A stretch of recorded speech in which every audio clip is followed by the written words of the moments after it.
All right, welcome back, folks. The Latino Leadership Institute offers neuroscience and culturally relevant based curriculum to elevate Latino leadership. The Institute enables both private and public organizations to unlock the full potential of an increasingly diverse workforce. Executive Director Joel Martinez is here to tell us more. All right, Joel, I've told you I'm peaked already. My interest is peaked. I can't wait to talk to you about this. Let's start about your motivation to really just create LLI. Right. The Latino Leadership Institute was formed in 2014, and it was formed by a collection of Latino leaders here in Denver, folks like Federico Peña, Tim Marquez, and others. And our motivation very early on was recognizing that the demography was shifting so rapidly in our country. I mean, we see it all around us, and in states like Colorado, we'll soon be 33% of the population will be Latino by 2030. But that change in population does not necessarily equate to change in reflective leadership or prosperity or opportunities. Aristotle said that destiny is not a matter of chance, it's a matter of choice. So we decided to form the Latino Leadership Institute to provide choices and opportunities so that we can really leverage the full potential of what a more diverse Colorado and diverse nation is going to be able to offer us. Absolutely makes sense. Talk about really what you feel is your biggest success so far.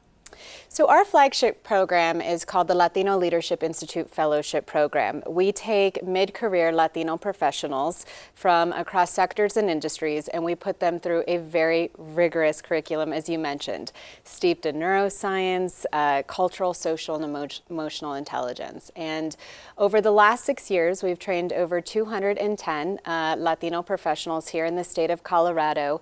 And, you know, our biggest success as an organization is not just identifying that potential, but watching them really step into a space of influence and leadership. And so, you know, we've had folks go through the program that had a dream as a small child to go to Mars, and now she is actually leading one of the missions right now with NASA and Lockheed. And, you know, our very own Chief of Police here, Chief Paul Pazin, actually became Chief of Police while going through our program.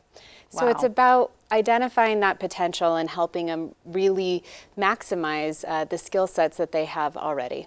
I love your approach to this. Let's talk about how data, history, research, how they're all weaved through the process in this.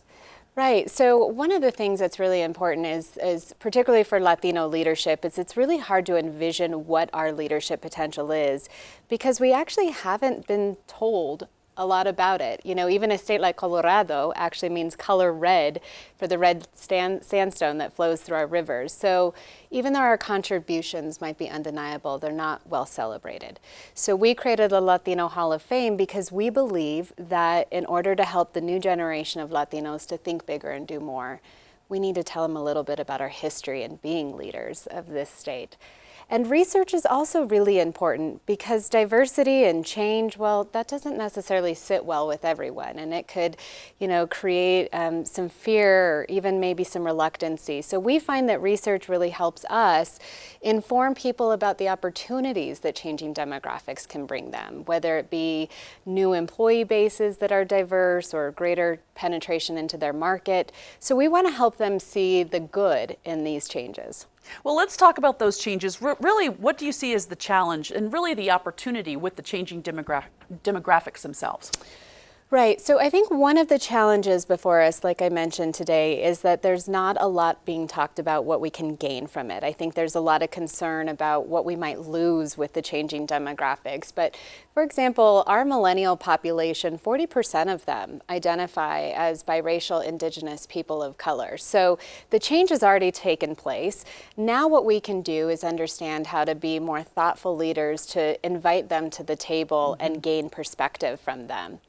So we have a lot to gain. I think what is challenging for us is that it's happening rapidly. It is. And a lot of people aren't prepared for it, which is why we go in there and work directly with companies and organizations to make sure they're equipped with the right information to leverage the diversity. And that's why they have you. Joel, thank you so very much. To learn more on the Latino Leadership Institute and how you can get involved, be sure to visit their website at latinoslead.org.